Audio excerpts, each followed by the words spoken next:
Vous écoutez le podcast de Laurie Lupien, des racines et des ailes. Venez avec moi dans cette aventure découvrir qui se cache derrière ces gens qui éduquent les jeunes dans nos écoles. Laissez-vous toucher par leurs histoires personnelles toutes plus uniques les unes que les autres. Bonne écoute!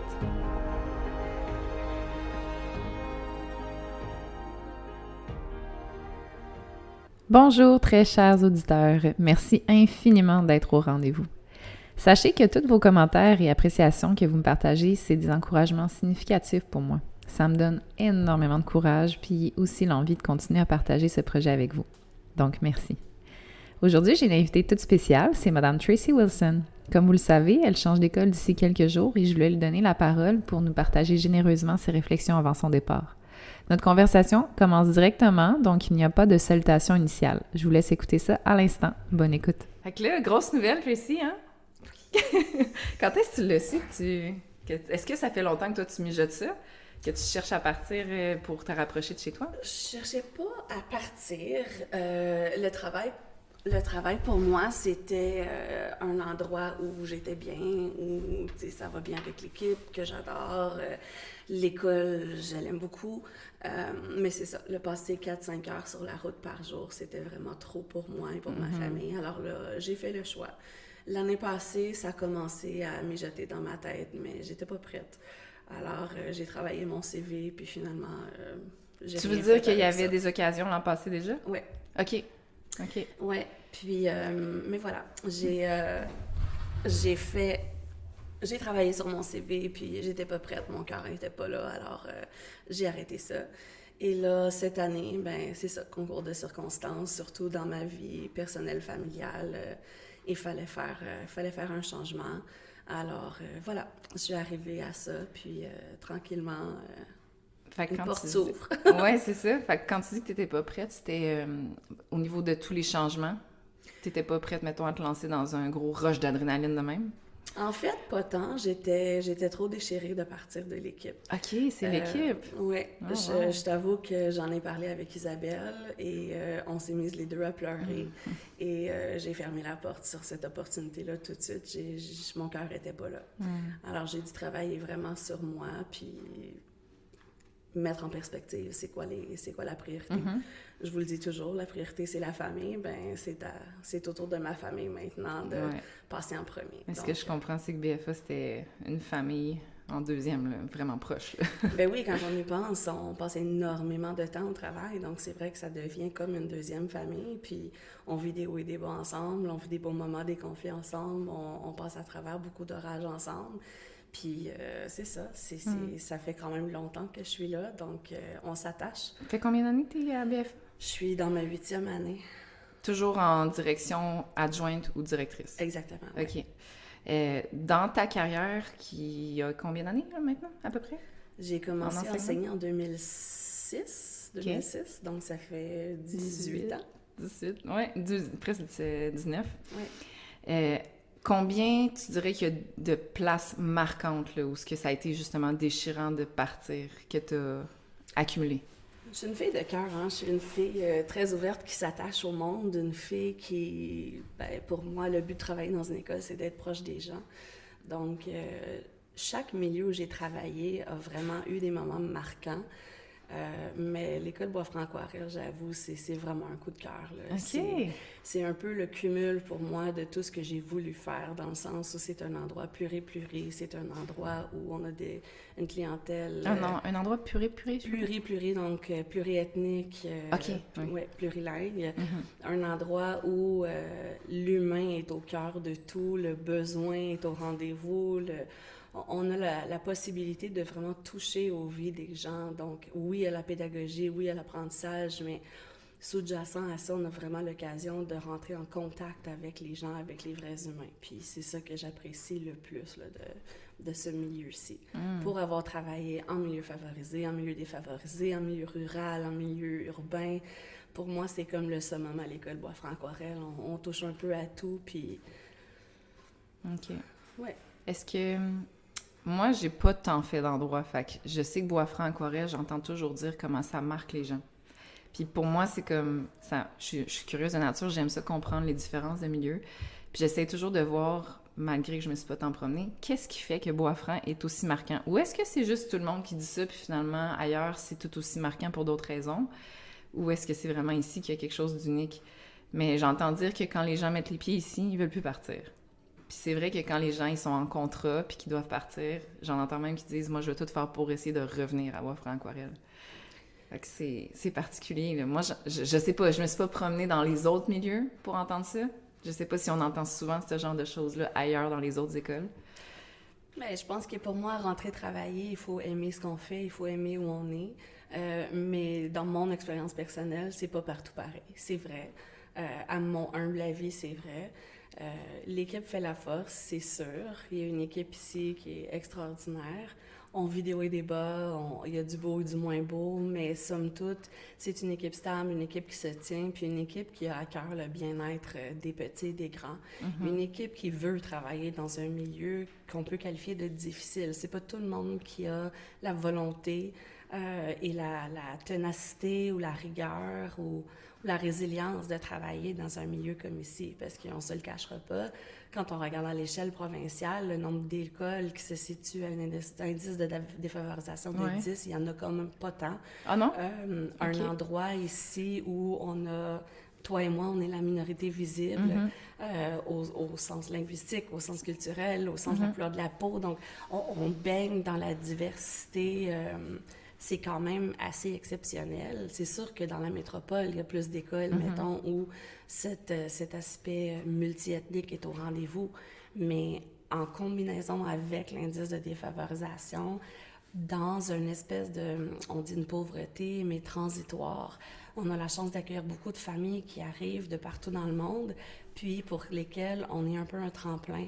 Donc, ils refont leur parcours, et ils continuent leur parcours, ils retournent aux études, ils font leurs équivalences, et puis, oups, 1 an, 2 ans, 3 ans, 4 ans plus tard, ils s'achètent une maison, ils se trouvent un travail.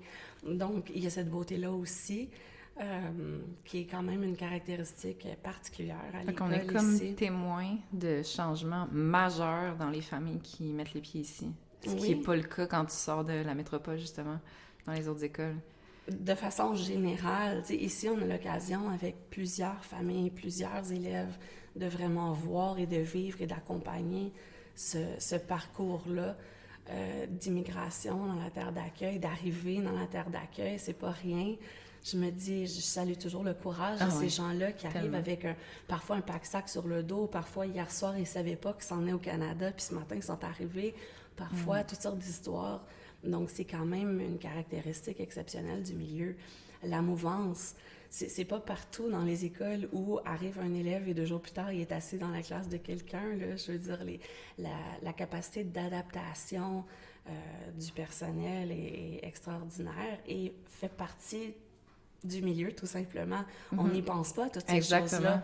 Mais quand on travaille dans un autre milieu, puis on voit le contraste, on se dit « Oh là là, OK, oui, c'est vraiment différent. » Fait que toi, tu as vraiment touché à des milieux où c'est pas ça la réalité. L'immigration, c'est comme presque quelque chose qui n'existe pas.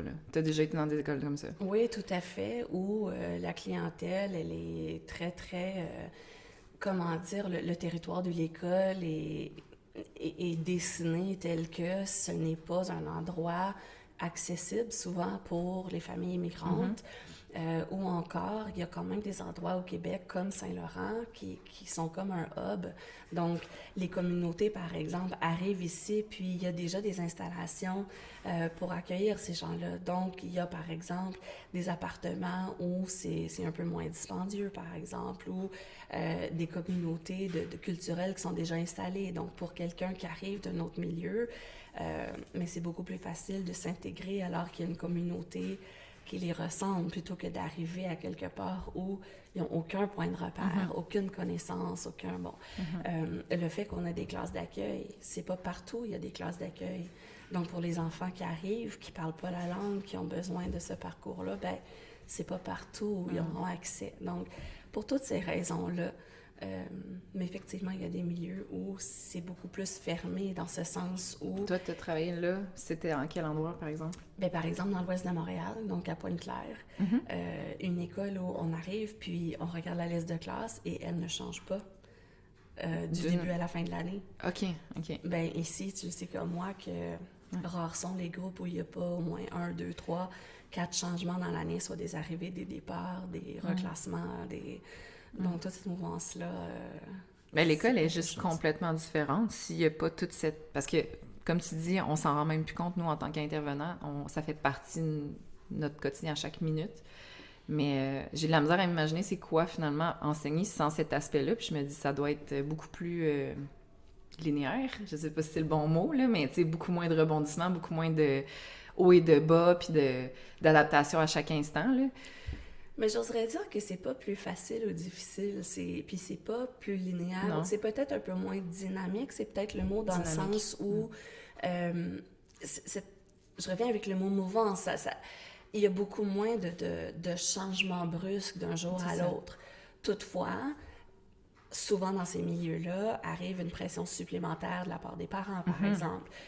Des exigences sont différentes, des attentes sont différentes, de par le fait qu'il y a cette stabilité au niveau de j'arrive en maternelle, je finis en 6e année, les tracés, les parcours, les chemins sont différents. Donc, les obstacles ou les défis sont d'autre nature, je dirais. Alors, je suis pas prête à dire que c'est plus ou moins complexe, compliqué, difficile, facile. Je suis pas dans ce répertoire-là d'émotions, mais c'est différent. Puis moi, je pense que c'est super important que, comme intervenant dans un milieu scolaire, qu'on fasse l'essai, qu'on ait l'expérience de travailler dans différents milieux.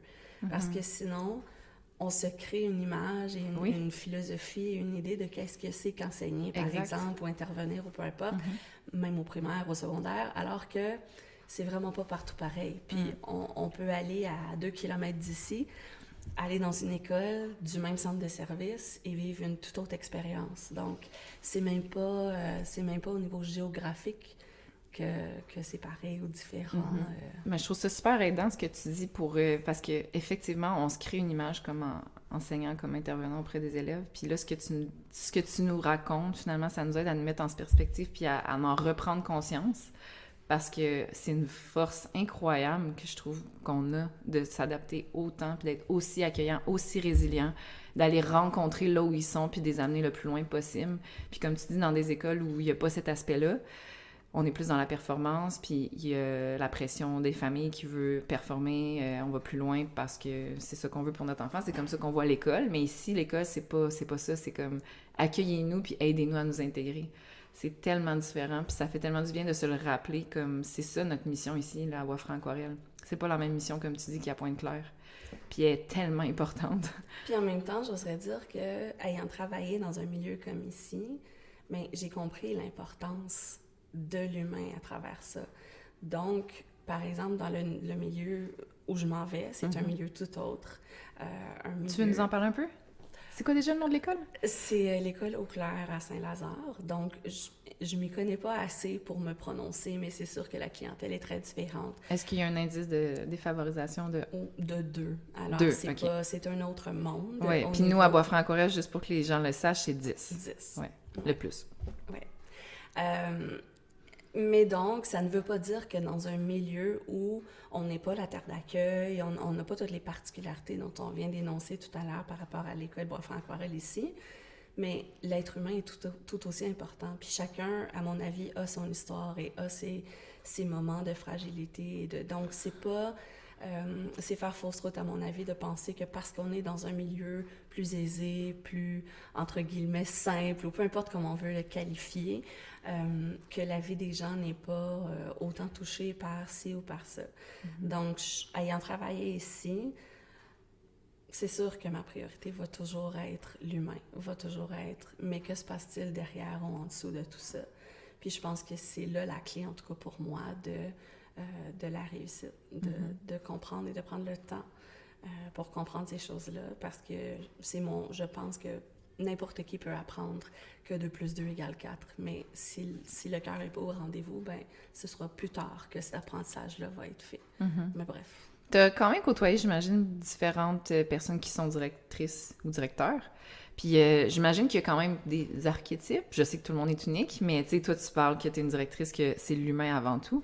Puis ça serait quoi les autres genres de directions que tu as vues, là? C'est quoi qui ressort, là? Parce qu'il doit y avoir différents styles. Il doit y en avoir d'autres qui sont dans ton style, très humain, mais il doit y avoir aussi d'autres façons d'être directeur. Ça serait quoi que tu as côtoyé? Qu'est-ce qui existe d'autre comme style? Ben, chaque être humain est un individu puis répond à des situations différemment. De façon générale, mais c'est sûr que même si on pense à notre expérience personnelle, à l'époque où j'étais au primaire, le directeur, ben de un, la plupart, c'était des hommes. Hein. Donc déjà là, il y a eu un changement démographique si on regarde les statistiques. Puis le directeur, ben son rôle, c'était de punir les enfants. Là. Son rôle, c'était, quand tu faisais pas l'affaire, tu t'en allais chez le directeur te faire chicaner. Bon, alors heureusement, le modèle a évolué depuis. Mais il reste qu'il y a quand même des directions d'école qui, je pense, ont cette... pas cette même posture-là, mais une façon de se percevoir comme gestionnaire, comme étant un supérieur hiérarchique, vraiment. Moi, je vous le dis souvent, hein, la hiérarchie, je ne la vois pas du tout à la verticale. Pour moi, la gestion, elle est vraiment partagée, puis c'est important de travailler en équipe, en esprit collaboratif. C'est sûr qu'il y a des directions d'école, je pense, qui sont plus dans un plus ancien modèle ou un modèle différent, soit une hiérarchie à la verticale, donc plus je suis le supérieur et je prends des décisions et je donne une orientation, puis c'est comme ça qu'on y va, alors que pour moi, ben oui, j'ai une vision, oui, je donne des orientations, mais c'est important qu'on se mobilise en équipe et que collectivement, on le suit. Je pense qu'on aspire, surtout au Centre de service Marguerite Bourgeois, on est vraiment poussé ou soutenu dans notre développement professionnel comme cadre de développer ce modèle-là, de s'en aller beaucoup plus vers la collégialité, l'ouverture, le travail d'équipe collaboratif. C'est l'esprit dans lequel on travaille. C'est ce que la direction générale favorise aussi. Mais il en demeure pas moins que nos expériences personnelles sont marquantes puis forgent un peu notre perception de qui on est, de comment on est. Donc, je pense que j'ai fait un peu le tour. Là. J'ai pas répondu peut-être spécifiquement à ta question. Non, c'est correct. Elle était quand même large, ma question. Là. Oui. Là, on a notre nouvelle directrice qui a été annoncée hier. On l'a reçu le message avant-hier. Peux-tu nous rappeler son nom? Maude. Donc, Maude Dumouchel qui arrive, oui. Oui. Est-ce que toi, tu la connaissais avant? Je la connais, oui, je la connais pas bien, mais c'est une personne avec qui j'ai travaillé dans le passé. Donc dans en son tant rôle, qu'enseignant? En tant qu'elle était conseillère pédagogique lorsque je l'ai connue, Maude. Donc on a travaillé sur quelques dossiers d'élèves ensemble. Puis, je la connais comme directrice adjointe actuellement là, de l'école Trésor du Boisé, pas loin d'ici. Une fille super dynamique, très forte en pédagogie, proche de son monde. Elle vient du monde de l'ADAPT, elle, hein? Oui, exactement. J'ai vu ça 10 ans, je pense, en adaptation, même orthopédagogue, conseillère pédagogique. Oui. Solide, là. Oui, donc elle arrive avec un beau bagage d'expérience, puis elle a bien hâte là, de faire le saut à la direction, puis c'est ça, d'embarquer avec vous dans ce beau train qui est en marche, puis de continuer à évoluer avec l'équipe. Donc est-ce que elle, je sais qu'elle est, dans le email, ça semblait dire qu'on va la voir un petit peu de temps en temps. Fait que toi, est-ce que tu fais la même chose pour ta nouvelle école? Tu y vas de temps en temps déjà? Oui, c'est ça. J'ai un pied ici et un pied là, parce que, bon, la transition n'est pas aussi simple. Hein? C'est l'idée, mais en tout cas, mon idée, c'est pas de aujourd'hui, on arrête à l'école, puis lundi, une nouvelle personne arrive. Je pense que la transition, c'est important de faire une passation le plus possible en douceur. Donc, j'ai invité Maude à venir au moment où elle pourra. Donc, on a fixé quelques rendez-vous, puis sinon, je lui ai dit, la porte est toujours ouverte, puis je voudrais qu'elle se sente à l'aise de venir porter ses choses, placer un peu son bureau, apprendre à connaître un petit peu le monde, puis on va se rencontrer à quelques reprises pour que je puisse faire la passation un peu plus officielle de certains dossiers. Ça va être officiellement... nous, on la rencontre officiellement à la réunion la semaine prochaine, mardi. Hein? Oui, exactement. Oh, wow, excitant. Ouais. Toi, est-ce que tu as eu est-ce qu'on t'a présenté officiellement à ta nouvelle école ou c'est pas encore fait? C'est pas encore fait. La nomination a été envoyée, puis bon, tout le monde connaît mon nom. Je suis passée à l'école lundi, puis j'ai salué les gens qui étaient sur place. essayer de retenir quelques noms. Ouais. Mais bon. Donc, les gens savent que je m'en viens, connaissent mon nom. La plupart m'ont vu. On s'est serré la pince. C'est une plus grosse école, plus grosse équipe? Elle est beaucoup plus petite, en fait. Petite, OK. La moitié, là, environ, de l'école ici. Maternelle 4 ans, 6e? Pas du tout. Une école de 2e et 3e cycle seulement. Ah, OK. Ouais. Intéressant. Oui, c'est une école qui, un peu comme Bois-Franc Aquarelle, sauf que c'est 2 écoles distinctes. Donc, une école pas loin de cette école où je vais travailler, qui accueille maternelle à 2e année. Puis après, les élèves de 2e année s'en viennent à l'école Auclair là, pour le 2e et le 3e cycle. OK. Fait que là, tu vas vraiment juste gérer les plus vieux, là. Exact. OK. Ouais. Ah, super. Est-ce que ça jouait dans la balance de ton choix ou c'était vraiment plus la géographie de où c'était? Pas du tout. Moi, honnêtement, quand je me suis lancée dans ce processus-là, ça s'est fait très rapidement. J'ai passé une entrevue début décembre, puis on m'a nommée juste avant les fêtes. T'avais visé cette école-là? Pas du tout. Moi, j'ai passé des entrevues, puis j'ai posé ma candidature pour une banque de relève éventuelle. Alors, dans ma tête, c'était probablement pour l'année prochaine ou l'année d'après. J'avais aucune idée même que cette école-là était disponible. On n'affiche pas l'école en particulier. Alors, on m'a appelé, j'ai passé l'entrevue s'est bien passée. Et du coup, 2-3 jours plus tard, je reçois un appel pour m'offrir l'école. Alors, ça s'est fait très, très, très rapidement. C'était pas du tout comme je m'attendais, mais bref, faut embrasser le changement. Puis je me suis dit, bon, c'est une porte qui s'ouvre, c'est une opportunité. Le timing de la vie était bon, je suis sûre. Exactement. Hein? Faut faire confiance. Exact. Est-ce que cette école-là fait partie de la CSMB? Non. C'est quoi le nom de la commission scolaire? Trois-Lacs. Les Trois-Lacs. Service Les Trois-Lacs. OK. Ouais. Est-ce que c'est vrai qu'il y a une pénurie dans la direction aussi dans les écoles en général? C'est ce qu'on nous dit, hein. C'est partout sur toutes les tribunes là, qu'on le dit. Est-ce que j'ai les faits? Est-ce que je peux te dire statistiquement c'est quoi? Non. Mais oui, on l'entend, puis on le vit. La preuve, moi, je croyais que je posais ma candidature pour une banque de relève éventuelle et 2 jours plus tard, on m'appelle pour m'offrir une école. Donc, c'est pas du tout le processus auquel je m'attendais ou l'échéancier auquel je m'attendais. Alors, j'oserais dire que oui, c'est vrai.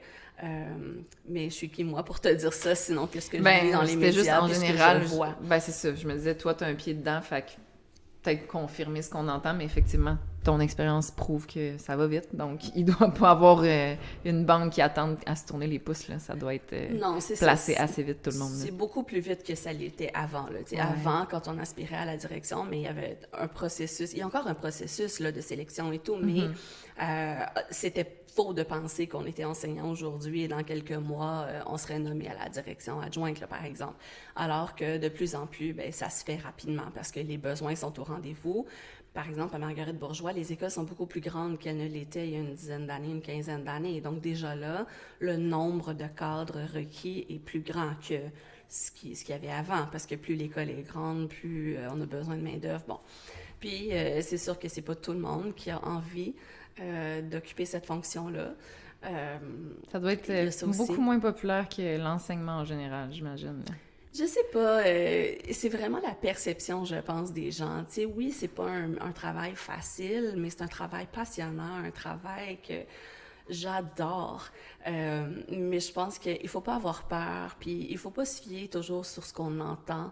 En tout cas, moi, je pense de mon point de vue extérieur, l'essayer. quand je pense à... On pense à toutes sortes d'avenues quand on est enseignant. Ah, qu'est-ce que je pourrais faire? Puis que je pense à la direction, je me dis tout le temps... Non, mais attends, là, quand j'étais titulaire, je trouvais que c'était une charge énorme de toujours avoir 20 enfants sous ma charge puis devoir penser à tous les détails pour eux. Fait que j'imagine même pas quand t'es direction, ça doit être... Comment ça peut rentrer dans une vie? Moi, c'est ça. J'imagine que tout est faisable, là, mais quand je regarde ça, je me dis, t'en as plus de fin de journée, là, t'en as plus, tu viens jamais à bout. Tu dois être submergé là, en dessous de tout ce que t'as à faire constamment. Il y en a pas de break, là. Mais ça, je pense que c'est des apprentissages à faire aussi. Parce que je t'avoue, quand j'ai commencé, tout me semblait urgent. Je pensais toujours devoir répondre tout le temps à tout le monde, rapidement. Chaque fois qu'il arrivait une demande, un formulaire, un peu importe à remplir, il fallait que je le fasse tout de suite. Mais avec l'expérience, on comprend qu'on n'est pas chirurgien cardiaque quand on est à la direction d'une école.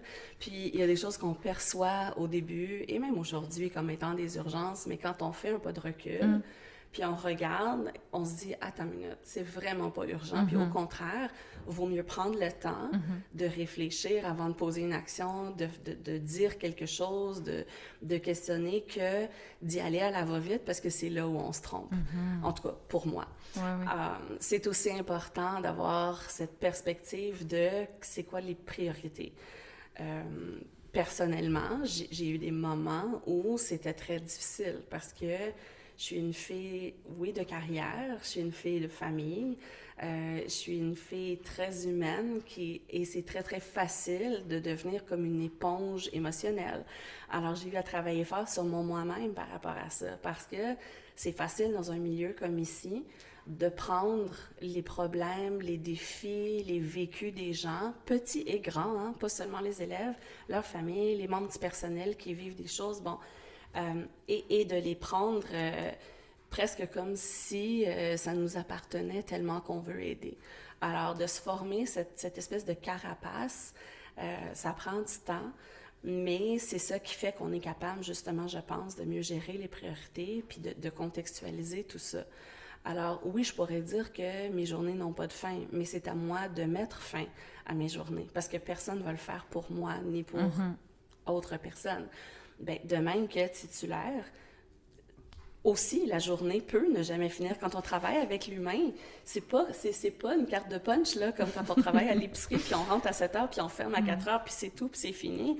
On a toujours en tête des idées, des histoires, des vécus, alors, je pense que c'est pas de comparer et de quantifier, mais c'est d'apprendre à, qu'est-ce qui m'anime dans ce rôle-là? Quelles sont mes priorités? Où est-ce que je peux tourner mes coins ronds? Parce que, ou déléguer. Ou déléguer, exactement. Ou faire autrement.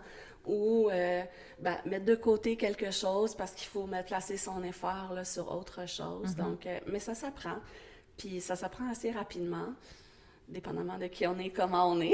Des fois, on prend trop sur soi, mais on apprend. Des fois, à la dure, que, oups, OK, on se réajuste. Oui, j'imagine, je peux comprendre comment ça doit être difficile pour toi de, justement, essayer d'être moins une éponge, ou en tout cas de prendre cet aspect-là de toi puis de le mettre à ton avantage, parce qu'il y a dû avoir des moments où ça te coulait beaucoup puis t'étais comme, OK, non, là, si je continue de même, je vais pas toffer.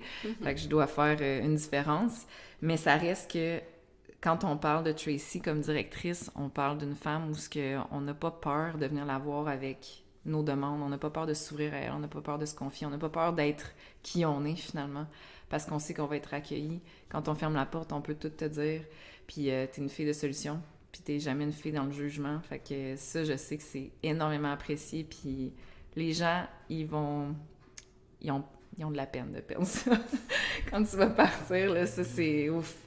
Je sais que c'est ça qui va nous manquer principalement, comment t'étais une terre d'accueil à toi-même. Et je vais pas te faire pleurer. Oui, c'est ça! On va continuer, mais ouais, vraiment. Fait que toi, t'amènes ça, puis ceux qui vont t'avoir sont vraiment chanceux. J'espère que tu vas pouvoir garder ça dans ton nouveau milieu. Quand t'es arrivée dans la nouvelle école, y a-t-il quelque chose qui t'a frappé comme différence majeure ou comme réflexion? À vrai dire, c'était une journée pédagogique, donc c'était très tranquille. Il y avait très peu d'élèves parce que, oui, le service de garde était ouvert, mais il y avait peut-être une dizaine d'élèves, donc j'ai pas encore pris le pouls. En arrivant à l'école, j'ai eu un moment de oh boy, c'est vrai. C'était un peu ça. Qu'est-ce qui m'a marqué? Quand j'ai rencontré la directrice que je remplace, elle m'a accueillie comme... Comment t'expliquer? On se connaît pas. Elle, un peu comme moi, ça fait plusieurs années qu'elle est dans son milieu. Alors, elle veut s'assurer que son équipe soit bien, soit entre bonnes mains, tout comme moi. Donc, j'ai vraiment ressenti ça. Puis, ça m'a frappée parce que j'ai pas fait beaucoup de sauts. J'ai travaillé dans quelques écoles, oui, mais j'ai pas souvent eu l'opportunité de faire cette passation de 1 à 1 comme ça. Alors, je pense que c'est peut-être ça qui m'a frappée le plus, c'est que quand elle m'a ouvert la porte, littéralement, j'ai ressenti cet accueil-là. Donc, je me suis dit, oh wow, je pense qu'on va bien s'entendre, puis je pense que je me suis sentie bien en arrivant là. C'est pas rien, changer d'école, changer de centre de service. laisser une équipe. Je me sens... c'est déchirant, c'est pas facile. Puis en même temps, ben moi, j'arrive dans un milieu, puis il faut que je sois prête à englober, à apprendre, puis à continuer aussi. Donc, l'espèce de deuil doit se faire un peu en silence, en arrière-plan. Donc, mais ça m'a fait du bien, je pense, de ressentir cette ouverture, cet accueil-là, parce que c'est un peu comme plus une transition douce, naturelle, que un « au palais, stop et recommence ». Je sais pas si ça fait du sens. Oui, ça a beaucoup de sens. Et est-ce que cette femme-là que tu remplaces, c'est une femme qui part à la retraite? Non, elle part pour un nouveau défi, elle, au centre de service. Donc, elle savait que cette année ou l'année suivante, elle serait déplacée parce qu'au bout d'un certain moment, ben, dans ce centre de service-là, on fait des changements de poste. Donc, voilà, elle comme moi, elle était un peu surprise là, du moment où c'est arrivé, mais bref, c'est ça. Donc, elle change d'école, puis drôlement, elle s'en va vers un milieu où il y a plus d'adaptation scolaire, dans une école, pardon, où il y a plus d'adaptation scolaire, où c'est plus grand, où il y a 2 édifices. Donc, en se parlant, on a pu comprendre qu'on va pouvoir s'aider l'une et l'autre dans cette transition-là. Donc, ça aussi, c'est intéressant de voir que peu importe d'où on arrive et du bagage qu'on a, ben, on peut quand même s'entraider, même si on n'a pas la connaissance du milieu particulier, ben, on a des compétences transversales finalement là, qui se transposent, qui se transfèrent. Donc, c'est intéressant. Dans une école, il y a l'aspect familial que tu crées des liens avec tes collègues, mais est-ce qu'il existe aussi cette espèce de lien-là entre différentes directions? Est-ce que vous êtes comme une grande famille de direction? Est-ce que vous êtes proches les uns des autres? Dans mon expérience, je te dirais que ça dépend vraiment. C'est sûr qu'à Marguerite-Bourgeoys, on a la chance de travailler on appelle les RETAC. Donc, c'est le centre de service, le territoire est divisé géographiquement. Puis, on travaille, par exemple, à Saint-Laurent. Bien, on a l'équipe de direction de Saint-Laurent. On travaille ensemble. Tu le sais, là, on est souvent sortis. Vous connaissez toutes, là. On se connaît, oui. Souvent. On se rencontre une fois par mois, à peu près ensemble. Puis on se voit aussi aux autres tables là, de concertation et d'autres réunions d'instances. Ça rentre primaire et secondaire ou toute primaire ensemble, toute secondaire ensemble? Ça dépend. Donc, le RETAC, on est vraiment ensemble, le primaire et le secondaire et la formation professionnelle. Mais aux tables primaires, par exemple, il y a une table primaire et une table secondaire. Donc, dépendamment du dossier traité puis de l'instance, là, on est ensemble ou pas. Mais voilà, alors on se connaît, oui, mais une fois par mois, c'est pas souvent non plus. Donc, on se crée notre propre réseau, puis c'est sûr que, ben, un peu comme vous, les collègues dans une école, ben, nous, les collègues à la direction, on a des affinités peut-être plus ou moins avec certaines personnes ou d'autres. Donc, mettons, les directions auxquelles moi, je vais plus recourir, ou les gens que je vais appeler moi pour des conseils, pour partager, pour poser des questions, pour peu importe, sont peut-être pas les mêmes qu'une collègue d'à côté. Parce que ben, c'est quand même une grande équipe, là. On est quand même une vingtaine ou presque à Saint-Laurent. Donc, c'est sûr que c'est ça, c'est une assez grande équipe, donc on a des affinités plus ou moins avec certaines personnes, mais on s'entraide, on a des canaux de communication communs, on a un Teams d'équipe, donc on a quand même... On travaille en équipe, veut pas, là. Oui. Même quand on est direction d'école, effectivement. Okay. Il faut. Oui, c'est ça. Ben, ça m'amène à penser que le rôle de direction a énormément changé dans les dernières décennies. Ça a l'air d'être beaucoup plus large, puis d'aller dans des endroits en dehors de l'école physique, la direction aujourd'hui. Est-ce que tu peux nous expliquer un peu comment c'est... Parce que nous, notre vision, c'est comme, OK, une direction, c'est à l'école que ça se passe, mais ça, c'est une ancienne façon de voir. Tu sais, aujourd'hui, vous êtes amenés à faire des choses auxquelles on n'imagine même pas. Je pense que vous avez affaire, des fois, avec la ville directement. Tu sais, tu nous parlais de ça l'autre fois pour gérer la circulation, puis tu devais parler avec quelqu'un de la ville. On était comme, aïe, ça va jusque-là, la direction. Puis là, tu parles que tu as des rencontres une fois par mois avec toutes les autres directions. Fait que c'est quoi les champs où on serait étonné de savoir que la direction d'une école est rendue, que tu pourrais nous dire? Écoute, c'est tellement rendu mon quotidien que là, j'ai du mal à définir ça. Mais en fait, quand on est à la direction d'école, oui, on a la responsabilité des élèves et du personnel, des familles. On a aussi la responsabilité de tout ce qui touche aux relations de travail, aux relations humaines. Donc, ce qui part de l'embauche, la paye, les suivis, s'assurer s'il manque quelque chose que le dossier est complété. Toi, t'embauches quel secteur dans une école? En fait, on travaille avec les ressources humaines, puis les ressources humaines, il y a un secteur qui s'appelle l'acquisition de talent.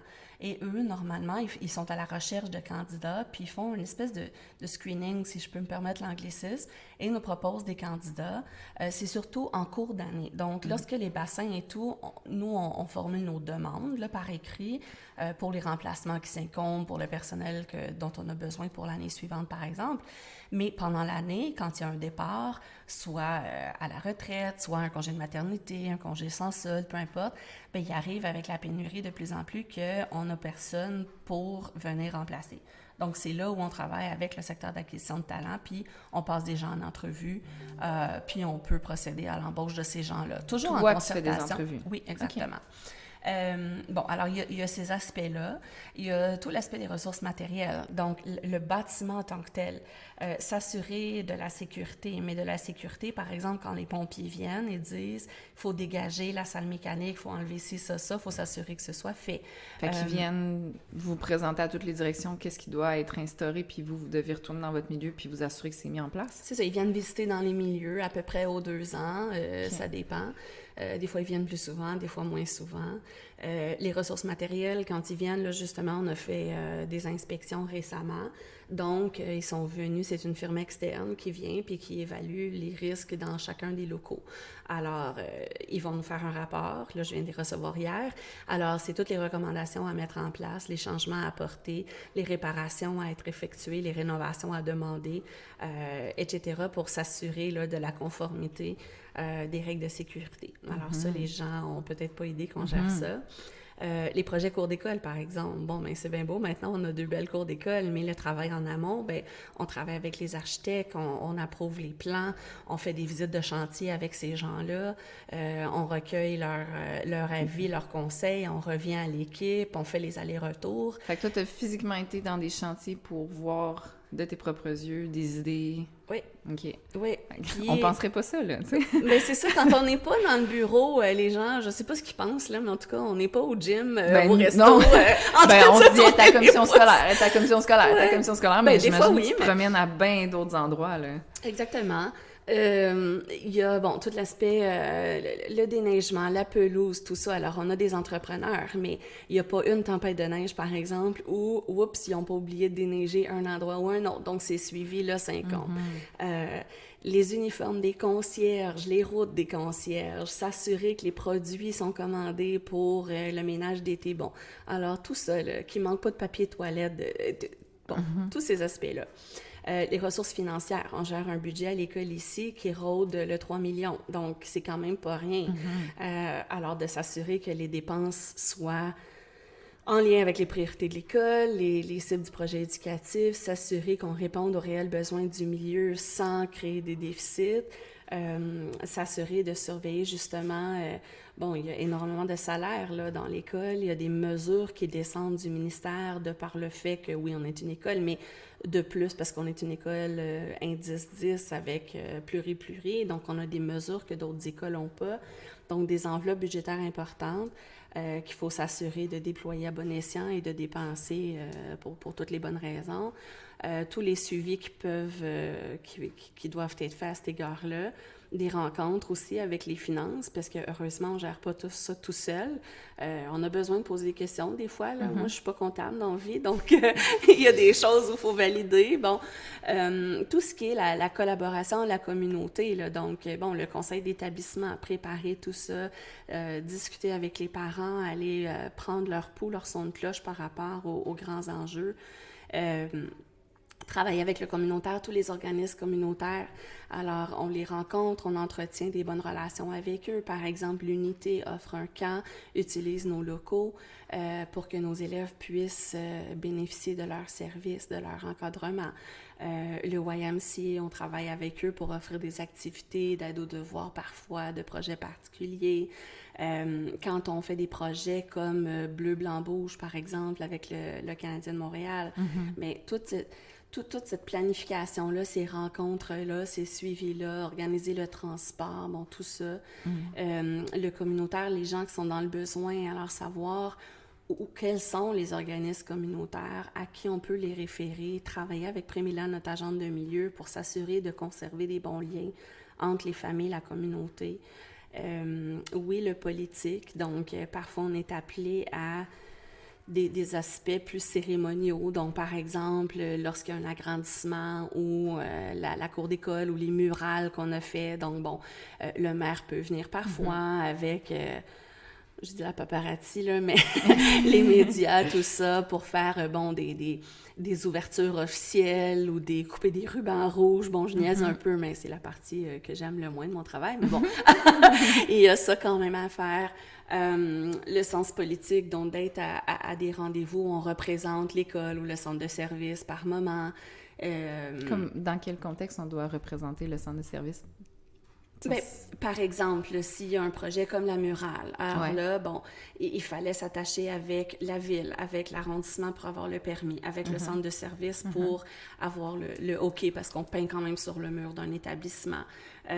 Accueillir les élus pour s'assurer qu'ils soient en accord avec le programme, le projet.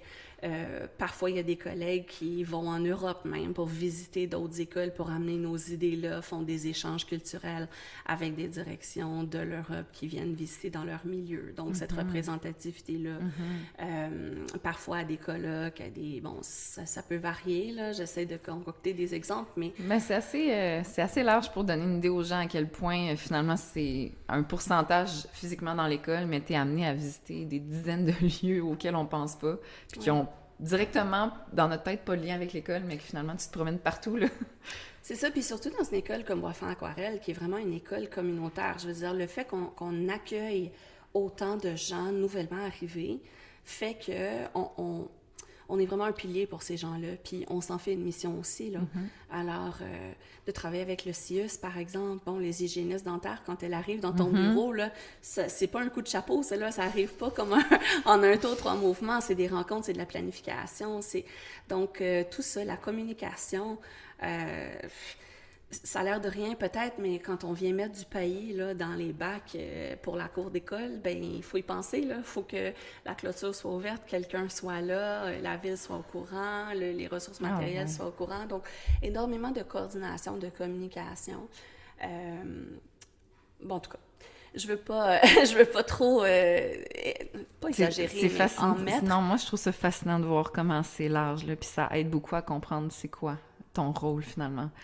Ça aide à comprendre de notre point de vue, là, où on est toujours à l'école. Ça nous aide vraiment.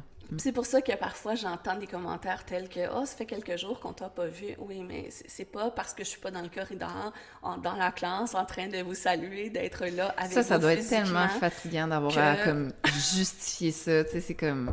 Ah, mais... Justement, ce podcast-là, je me dis, si ça peut nous mettre les points CI de comme, regarde, il y a des choses auxquelles on n'est pas conscient.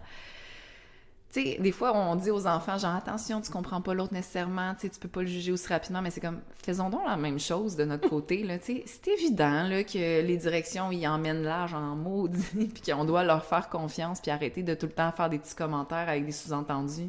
Ça fait longtemps qu'on t'a pas vu. Ben, j'imagine qu'il y a des sacrées bonnes raisons derrière ça, puis effectivement, tu viens de nous énumérer une liste, comme, puis t'aurais pu continuer, tu sais. Fait que voilà. J'aurais voulu parler un peu je coupe un peu dans le sujet pour revenir vers ton début de carrière, comment ça a commencé, qu'est-ce qui t'a attiré vers l'enseignement? Est-ce que ça date de l'enfance? Est-ce que ça vient de la famille? Ou c'est juste, t'as choisi ça, c'est un coup de tête à 18 ans? Comment ça s'est passé, l'attirance pour l'enseignement, toi? Moi, ça date de l'enfance. J'étais la petite à 3-4 ans qui enfilait les chaussettes de ma grand-maman, puis qui mettait ses talons hauts, puis qui se promenait dehors avec son sifflet, puis faisait semblant de faire prendre des rangs aux élèves. Alors, j'avais un tableau de craie, j'avais un tableau blanc à la maison. En tout fait qu'il y a une petite germaine en toi, là. Oh oui, je dois l'avouer. Je regarde ma fille grandir, puis c'est un peu comme regarder dans le miroir du passé. Alors, Non, ça date de l'enfance, puis je te dirais que ça n'a jamais changé. J'ai eu le goût de la lecture très, très jeune. Je voulais apprendre à écrire, je voulais en tout cas... Et à l'école, ça a toujours été facile pour moi. J'adorais l'école. J'étais timide, comme on ne peut pas penser. J'étais toujours dans la jupe de ma mère. Alors, bon, ça, c'est sûr que j'ai travaillé beaucoup là-dessus, mais j'ai toujours eu le goût je voulais enseigner depuis que j'étais tout petite. Puis ça n'a pas changé. J'ai commencé à faire du tutorat dès la 5e année là, pour les tout petits. Au secondaire, je revenais à l'école primaire pour aider les profs que j'aimais bien. J'ai toujours été beaucoup impliquée dans l'école, dans les comités d'élèves, dans tout projet là, qui pouvait s'apparenter à justement là, germiner quoi que ce soit. Et puis... T'étais-tu dans un milieu scolaire plus de la ville? En fait, c'est où ça s'est passé, toi, ta scolarité primaire, secondaire? À la primaire, j'étais dans la banlieue ouest, en fait. J'étais à Pointe-Claire. Alors, j'ai fait mon primaire à Pointe-Claire, dans une école anglophone, en fait, mais en immersion française. Puis, secondaire, je suis allée dans un collège privé à Dorval, où c'était un collège anglais, mais j'ai tout fait mes cours, tout ce qui était possible en français, langue maternelle. Donc, et le français avancé, la géographie, l'histoire, tout ça. Donc, j'ai eu la chance, là, vraiment d'évoluer dans un milieu bilingue. Alors, d'où l'apprentissage du français, parce que ma langue maternelle, c'est l'anglais. Puis à la maison, mes parents, tout le monde parle anglais. Bref. Okay. Ça n'a jamais été un obstacle pour toi, d'être anglo et franco en même temps à l'école? Ça n'a jamais été un obstacle? En fait, un obstacle, non. Est-ce qu'il y a eu des moments où les gens étaient très, très surpris et ont un peu, réagi lorsqu'ils ont appris ça? Oui, parce que ce qu'on me dit, c'est qu'on ne l'entend pas. Puis, à l'écrit, ça paraît pas tant non plus.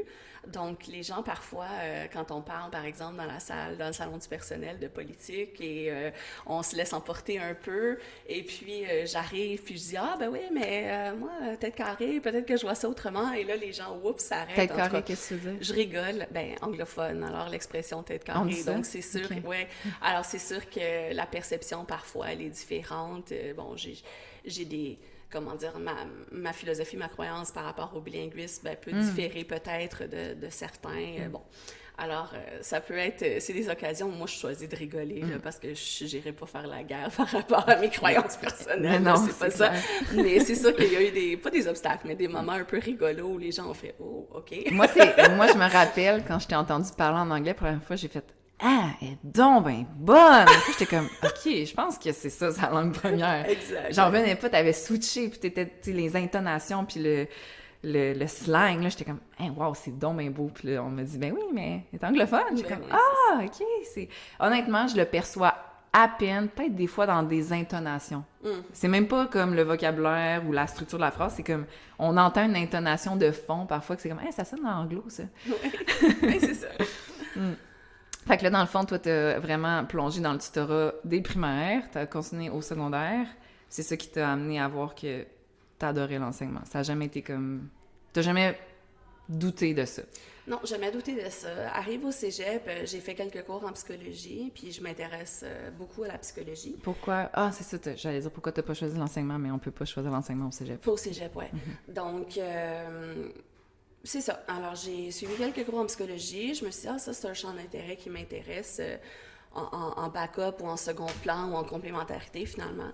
Puis là, j'ai appliqué à McGill. Puis je pensais que l'école avait toujours été facile. J'avais des super bonnes notes, j'avais de l'expérience, j'avais travaillé dans les camps de jour, j'avais géré un camp de jour. En tout cas, tout était parfait pour rentrer en enseignement à McGill. Et du coup, je reçois une lettre de refus. T'étais en quel programme? Je m'en allais en enseignement primaire, préscolaire primaire à McGill. Et pour moi, c'était quasi un droit acquis. C'était la première fois où, je pense, dans ma vie, j'ai fait face à un réel échec, pour dire échec. Parce que j'imagine que t'oseras pas le dire, mais moi, je vais le dire pour toi. Tracy, aujourd'hui, si elle grandissait à notre époque, elle serait qualifiée d'une enfant douée. OK? Fait qu'elle était vraiment dans la facilité scolaire. Fait que je peux comprendre que rendue à l'université, t'en avais pas vraiment eu d'obstacle au niveau de la pédagogie, là. Vraiment pas. Fait que ça a été comme un choc. Puis c'était quoi l'explication, finalement, du refus? Je suis tombée de haut, j'ai pleuré les larmes de mon corps, j'étais fâchée, j'ai vécu une panoplie d'émotions. Seule demande que t'avais faite pour l'université? Mais oui, parce que j'étais tellement certaine de mon coup. Ben oui. Et tellement que j'avais rien prévu au plan financier non plus. Moi, j'allais rester chez mes parents pour faire l'université, puis après ça, tu sais, j'allais faire mon bonhomme de chemin. McGill était... le train de banlieue était au bout de la rue, McGill était à une demi-heure, bref, bon. Et voilà, alors j'ai refusé le refus et j'ai dit, mais non, mais là, j'ai demandé une deuxième analyse de mon dossier. Je me suis dit, ça doit être une erreur, c'est pas possible. Mais il donnait pas d'explication. Non. C'était pas les notes, c'était pas le dossier, tu savais pas. Alors, c'est ça. Donc, j'ai entrepris pour la première fois une contestation de quelque chose, en tout cas, bref. Et j'ai eu un deuxième refus. Alors, j'ai fait, bon, mais là, je fais quoi, là? Alors, j'ai compris finalement, j'ai appelé, j'ai questionné, puis c'était l'année où le Grade 13 a été aboli en Ontario. Qu'est-ce que c'est? Et du coup, parce qu'en Ontario, ils n'ont pas le cégep. Alors, il y avait comme la 13e année. Alors, c'est comme un secondaire 7, si on veut, qui existait et qui ont aboli cette année-là, où j'ai fait application. Donc, il y avait beaucoup plus de personnes qui posaient leur candidature pour tous les programmes à l'université. Des Ontariens qui voulaient venir étudier au Québec. Et du coup, bon, mais avec les ratios du nombre de Québécois acceptés, du nombre d'élèves internationaux acceptés et du nombre d'élèves de d'autres provinces canadiennes acceptées, ben, moi, j'ai été rejetée. Bon, voilà. Ça leur prenait des dossiers, j'imagine, comme exceptionnels qui sortaient du lot, je sais pas quoi. Là. Aucune idée, mais bref, quoi qu'il en était, j'avais une décision à prendre, puis moi, c'était clair que je voulais enseigner. Alors, j'ai considéré aller faire mon bac en Ontario, mais finalement, je me suis dit, bof, j'ai appliqué à Bishop. Bishop m'ont accepté tout de suite. Je n'étais pas prête. J'avais peur de partir, j'avais aucun repère, je connaissais personne, bref, mais c'est la meilleure chose qui m'est arrivée. C'est où, Bishop? C'est à Lennoxville, dans les cantons de l'Est, près de Sherbrooke. Okay. Alors, meilleure chose en tout cas, c'était un tremplin pour moi, parce que c'est là où j'ai dû déployer mes ailes, où j'ai eu à me faire une carapace, foncer, puis... devenir vraiment adulte, j'imagine? Devenir adulte. Plus à la maison. Exactement. Alors, très rapidement, je suis partie, j'ai fait des ventes de garage, j'ai essayé de m'équiper un peu pour mon appartement, voilà. T'es partie en colocation ou t'étais toute seule dans ton appart? Non, toute seule, parce que c'est ça, à l'époque, j'étais très, très timide, très gênée, je connaissais personne, ça me tentait pas de vivre avec quelqu'un que je connaissais pas, j'avais pas du tout ce goût-là de... Quel âge j'avais? 2002, j'avais 20 ans. OK. 20 ans? Bon, en tout cas. Dans ces eaux-là. Dans ces eaux-là.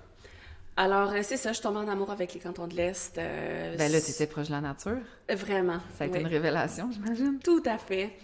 Sortie de la ville, puis bon, voilà. Alors, de fil en aiguille, après ça, j'ai commencé à enseigner à Eastern Townships, donc en anglais. Puis, je suis tombée enceinte de mon premier. Et là, on a fait, oh là là, c'est beau ici, mais on est trop loin de la famille et des amis. Donc, on s'est envenu à Montréal. À Pointe-Claire, à quelques maisons là, de mes parents. Et c'est ça, j'ai commencé à travailler à la commission scolaire Marguerite Bourgeois, donc à l'école Paul Jarry. Et c'est ça, après ça, j'ai eu un contrat, un poste en fait à Martin Bélanger. Donc, c'était ton premier poste? C'était mon premier poste officiel, oui. Et voilà. Suite à ça, de fil en aiguille, un jour, ma directrice à Marguerite Bourgeois m'a dit « Tu sais, je te verrais vraiment à la direction.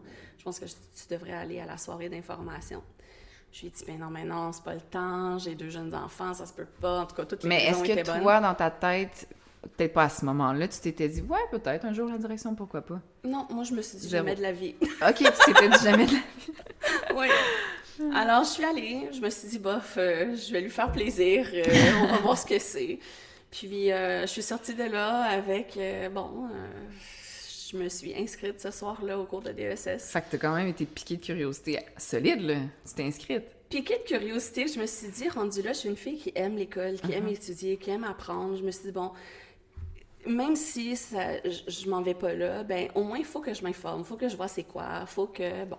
Alors, je me suis inscrite au cours, puis j'ai mis mon nom pour le programme de relève, ayant vraiment aucune attente. Mais c'est quand même un gros engagement. Là. Il y a des cours, il y a des travaux. Oui. Ça prend du temps. Là. C'est un investissement de ta personne solide. Là.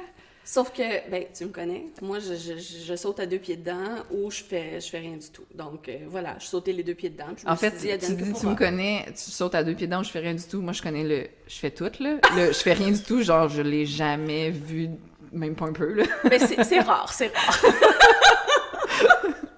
Je me rappellerai toujours une fois, je suis rentrée dans ton bureau, j'étais-tu rendue de ce côté-ci, je sais plus, là, j'étais en 6e année encore ou rendue ortho ici.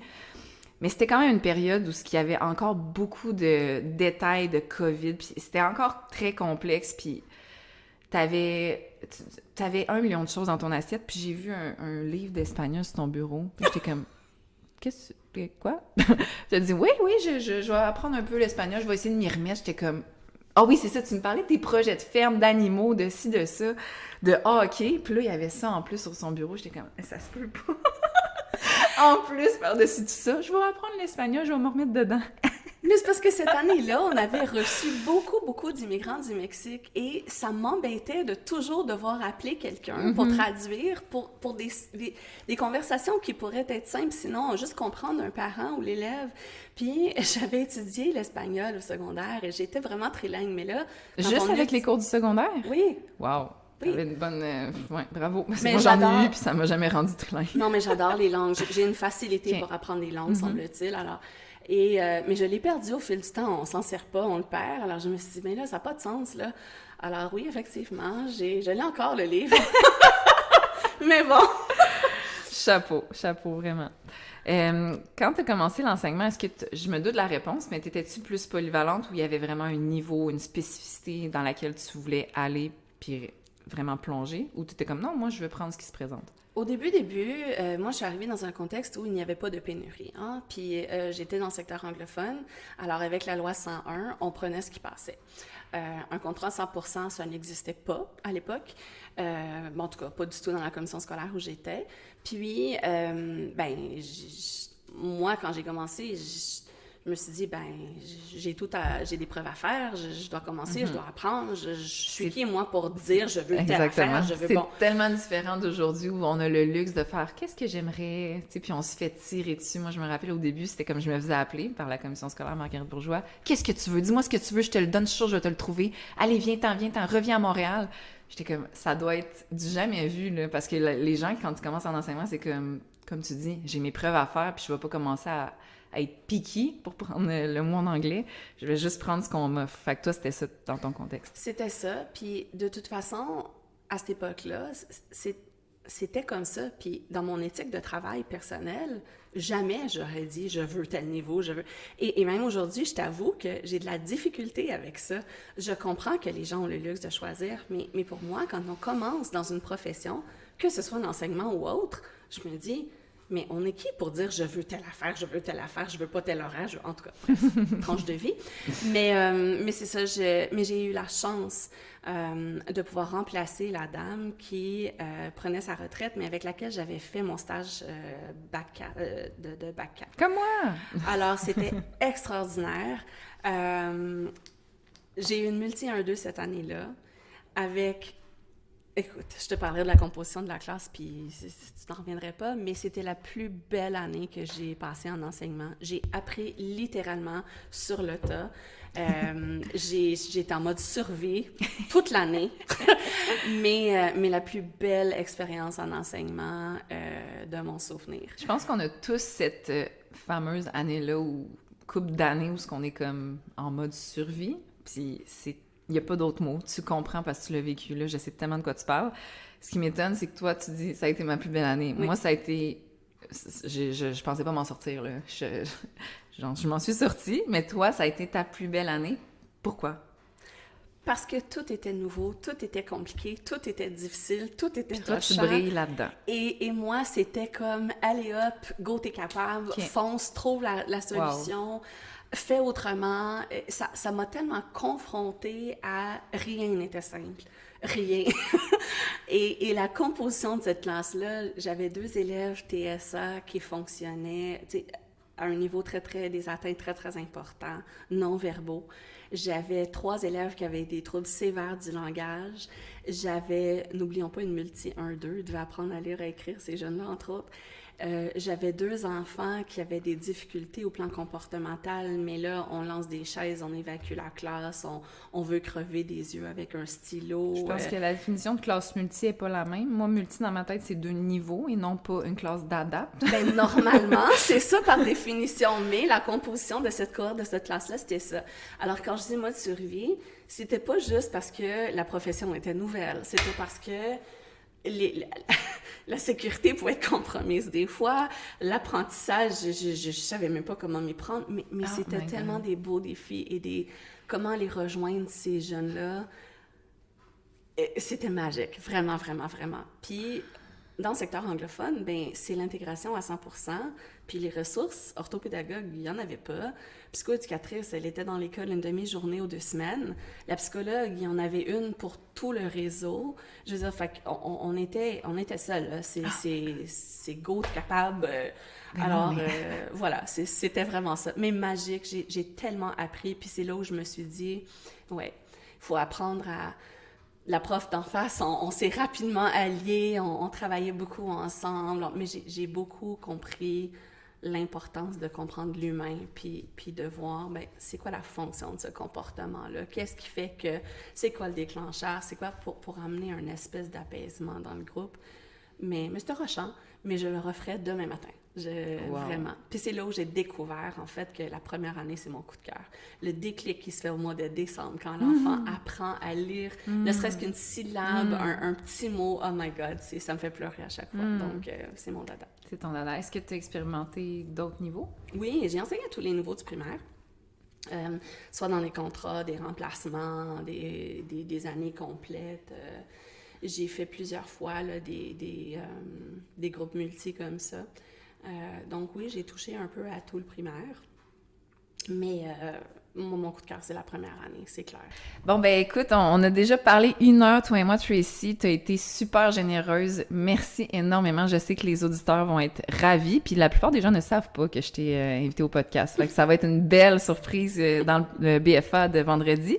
Puis écoute, merci infiniment. Je sais que tu dois être débordée, mais elle a quand même pris le temps de venir nous faire ce beau cadeau-là.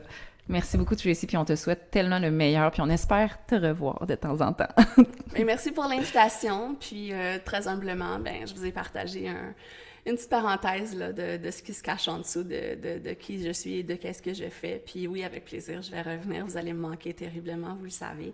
Mais voilà, je pense que vous êtes entre bonnes mains pour la suite. Puis je souhaite que ton podcast continue parce que je pense que c'est une super initiative. Puis un bel effort là, de rapprochement et de comprendre qui sont les êtres humains avec lesquels on travaille tous les jours. Donc, chapeau, bonne continuité et merci pour l'invitation. Merci.